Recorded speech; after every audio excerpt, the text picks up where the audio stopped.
Don't laugh now, but I actually think that the biggest hack in crypto history, the 625 million Axie Infinity and Ronin Hack, is actually bullish short term. Stay with me here, because we need to see this in context of everything else that is happening. And there are 6 things that are coming together as a perfect storm here, and one rather big problem. I will tell you exactly what I will do in this video. Do Kwon first. Do Kwon says that he seeded this reserve with $3 billion and is in the process of converting that into Bitcoin, meaning buying Bitcoin on the free market. And it seems very clear to me that this is what has been driving the price action during the past week. And over a couple of years, they have plans to grow that to a meaningful percentage of the UST market cap, which is today $16 billion. The number $10 billion has been circulating. First, we have to understand why Do Kwon is buying Bitcoin for Terra Luna. Well, UST is an algorithmic stablecoin. To create it, you burn Luna to mint UST. All good. But if one day things start going bad, people want to redeem their UST back to dollar, then more Luna is minted and then people sell that. Then what if people start selling UST,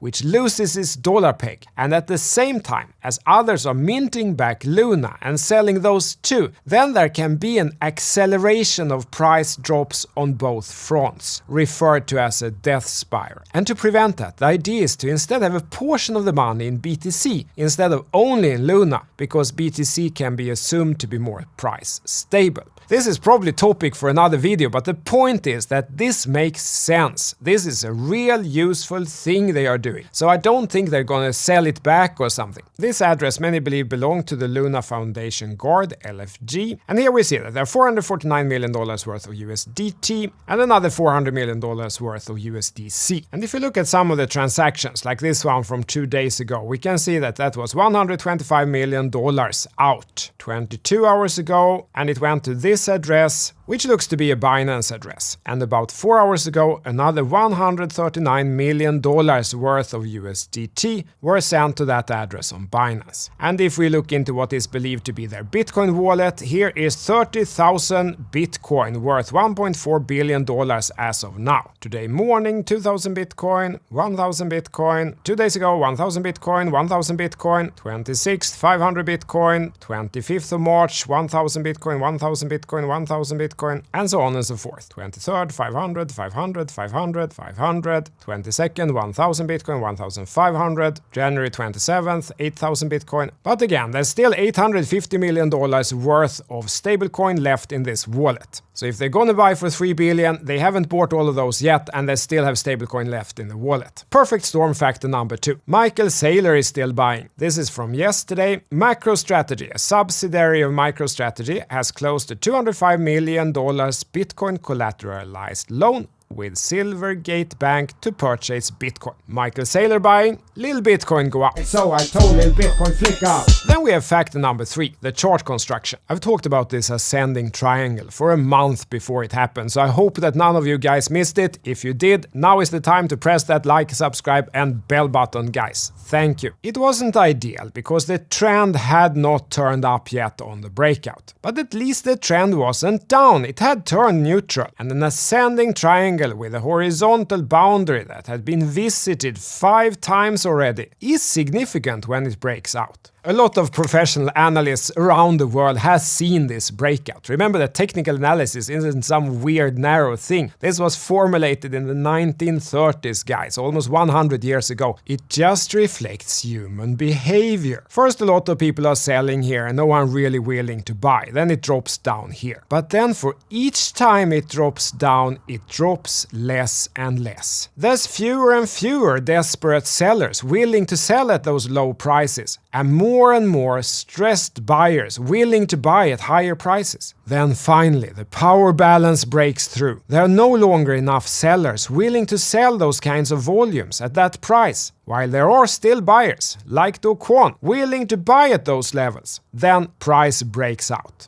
So when people say that they don't believe in technical analysis, then they're saying they don't believe in human behavior, and that humans behave all randomly and without emotion. And that's simply not true in my experience. And if you don't believe me, next time your wife or friend asks you about that dress, answer that it's not the dress that makes you look fat, it's the fat. And assuming that's true, study what happens next. Back to the chart. All those analysts that have seen this breakout happening, have they bought already? I don't think so. I think that is still ahead, and I'll come back to why later in the video. And factor number 4 is the trend. And the trend had not turned up when this breakout happened. Now, large online is just what I use, and there are others. But I have also seen other people with other proxies for trend say the same thing. So other professional trading houses following a trend-based process might also not yet have come back in after the trend conclusively turned down here in December last year. So that re-entry of buyers might also be ahead of us. That's factor number 4. Now to number 5, and that's the actual hack. I highlighted the issue with bridges just before the wormhole hack happened. I think that was 3rd of February.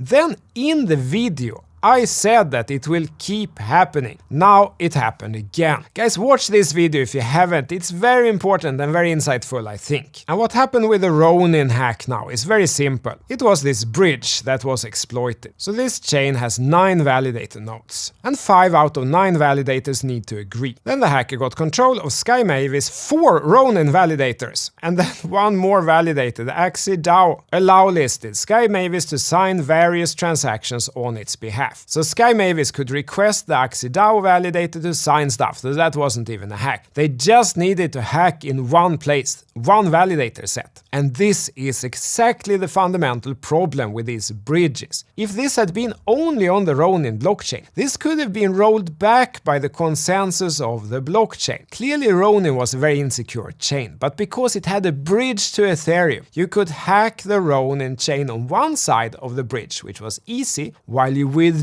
ETH on the other side. Even though the Ethereum chain is very difficult to hack or attack, and then by the time the blockchain fixes itself on the Ronin side, it's too late. You already have those Ethereum here, and the Ronin chain can't take them back. This is exactly the problem, guys. This is what I explained, and everyone wrote that I just don't understand bridges. Well, I do. You just had to hack one validator to make a 51% attack on Ronin. You have to hack hundreds of thousands of validators to attack Ethereum. Yet, you could get Ethereum out of the Ronin hack. That's why stuff like semi-centralized bridges, like exchanges, and what Celsius X is trying to do and so on has a point. Of course, it's mind-blowing that it took a week to discover that $500 million is missing. But I'm not so surprised as everyone else seemed to be. This just shows how few people in this industry actually has the competence required to figure things out. Like when I was in the telecom industry, in the big yearly conference in Barcelona, there were 100,000 people visiting. But in the end, the people who actually bring the industry forward isn't that many. You could get to know practically all of them. Here with Ronin and Axie Infinity handling billions, it's probably just a couple of guys or girls who developed everything, fixing all the bugs, dreaming up the big future plans, handling the pull request. They probably didn't have time to check in on this thing, and no one had developed any automatic way to do it either. Anyway, so where is the money, and what does any of this have anything to do with the market? Well, the money is here, 175,913 Ether. And it came in this transaction 6 days and 23 hours ago from Axie Infinity Ronin Bridge, 173,600 Ether. Here's the transaction. Isn't it kind of exciting that you can look straight into the criminal's wallet like this? I think so. But what will the guy do now with this much money? If you're watching the TV series Ozark, he takes the US dollar, the cash, drug money, and he kind of mixes it with the legit money in the strip club and in the casino and so on. Can he do that? No, actually he can't. That's just with cash. There is this theory that the way the guy intended to make money was by going short Axie Infinity, the AXS token. But as we saw here, the hack happened on the 23rd of March, which was here, but then no one noticed it and price pumped almost double. So even if he had just been short 2x, he would have gotten liquidated instead. I don't know if it's true true, and it doesn't matter for the conclusion. But is there something else he could do? Could he send it to a mixer or something? So say he goes to Google, writes Ethereum mixer, and maybe he takes this one to Nardo Cash. And then the only thing this one does is that it mixes it with other people. Remember now that he had 173,000 Ethereum. So he would need to submit this in 100 ETH blocks. But how many people is it that doing that? It's not that many. During the past 10 hours, there's been like 10 times that has happened. And that's only 100 ETH. He needs to submit tens of thousands or hundreds of thousands. It's going to be obvious who it is that's taking that out on the other side. There's going to be no doubt of the link between the input and the outputs. It's not going to work. He can't sell them.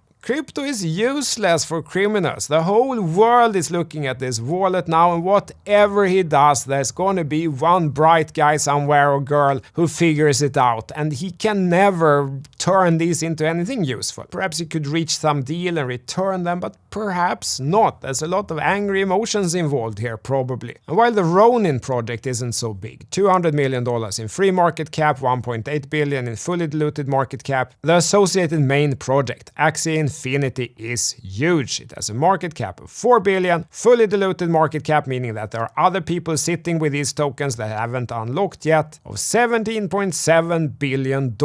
So I think that someone is going to bail this out. Those tokens can just be left there in the wallet. They will be just taken out of circulation. And what does a bailout mean then? Well, it means that someone needs to go and buy new Ethereum to replace those that have now been tainted red. And I don't think this is the last time. And as I said before, I will say it again, this time it was a bug. Yes, the bug has been fixed, but there is also a logical error here, guys. You compromise one chain on one side and get the tokens out on the other chain, and that is much harder to hack. And I'm telling you guys, this will keep happening. And each time, if they can't reach an agreement with a hacker to get them back, the hacker can't sell it, and the project need to buy it back off the market. More buy pressure, no more sell pressure, because the money is stuck in the wallet forever, perhaps price goes up. Factor number 6, the Ethereum merge. There are lots of large investors who feel they missed Bitcoin,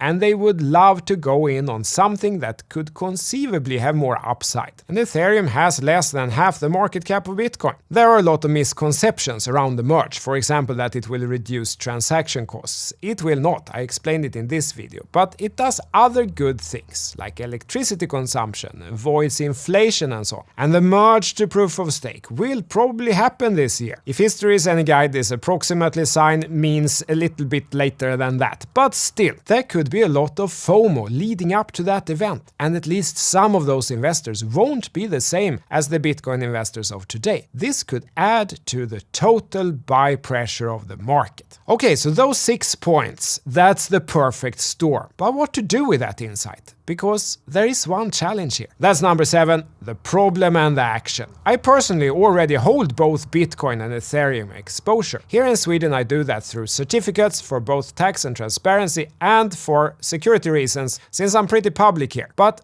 I'm not fully exposed. I have more funds on the side that I would like to enter with. And the reason I'm boring you with those exact details is that the certificate market is closed on the weekend. That's one of the 2 big downsides of doing it that way. And that ascending triangle broke out on the weekend. 26th here was Saturday and 27th was Sunday. Then on Monday it was already kind of late to enter here. Now I think many of you are in that situation. You either waited for the trend to turn up also, or perhaps you use CME futures or certificates closed on weekend, or you simply weren't fast enough to act, or you hesitated when it came the time to actually press the button. First of all, I can't tell you what to do. I'm not your financial advisor, and even if I were, I wouldn't know anything about your situation. As covered in my course, success in markets is really about position sizing and trade execution and catching the bulk of the big moves consistently. In the end, Bitcoin will go to $1 million million,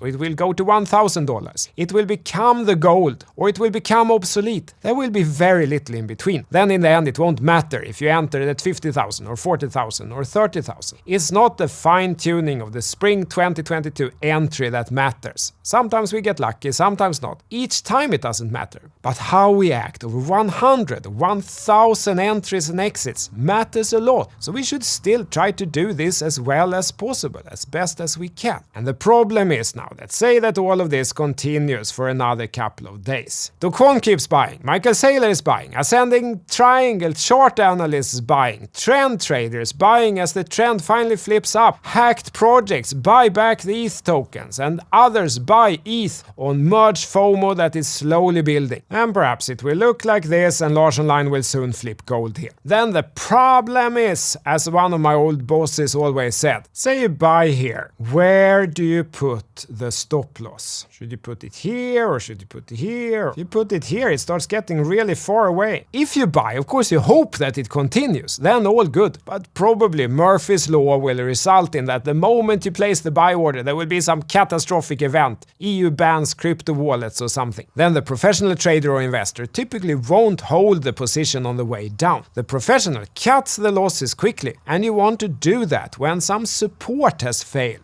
When it's somehow clear that the very premise for the entry to the trade is no longer true. And if just climbing the ladder like this and there is literally no support until far below, you have no idea where to put the stop loss. It just becomes a guess, and that stop loss might hit even though all those 6 factors are still true and the trend still continues up. I can't tell you what to do, but I can say what I will do. I will have to stick to my process. Very bullish chart construction and large online flipping gold. I will just have to bite the bullet and enter with some funds. Even though it's late from the breakout. Even though the trend confirmation might happen high up on the ladder with no support in sight. But. And this is how I mitigate this problem completely. I won't be entering with all. As much as I'm itching to go all in, I won't. If this was the final opportunity to enter before the next major bull trend to hundreds of thousands of dollars, then so be it. I have more than enough exposure to be very happy if that happens. But it might not look like that. Does Do Kwon really want to buy at as high prices as possible? Perhaps, but how about taking a break? Let it crash and then buy. Get more Bitcoin. And do all these other 6 categories really want to buy at as high prices as possible? Probably not, right? So my ideal scenario is not that this just keeps going up in a straight line from here, like this, like it's been the last week. If we zoom out to get some perspective, guys. My dream scenario is that the trend turns up, but then we have a mega crash, which really isn't that big, just down to the main range support here at 30k. Take out that support little bit, liquidate all the late longers, scare everyone to death, and I want to see it while the trend is still up or at least neutral, and then that would enable us to get in on the confirmed bounce with stop loss below support and at better prices, and then ride this up. And if that dream scenario happens, I'm not going to stand there with no funds to invest because I put in everything at the top of the ladder. So if that happens, I win. If it doesn't happen and we just continue like this,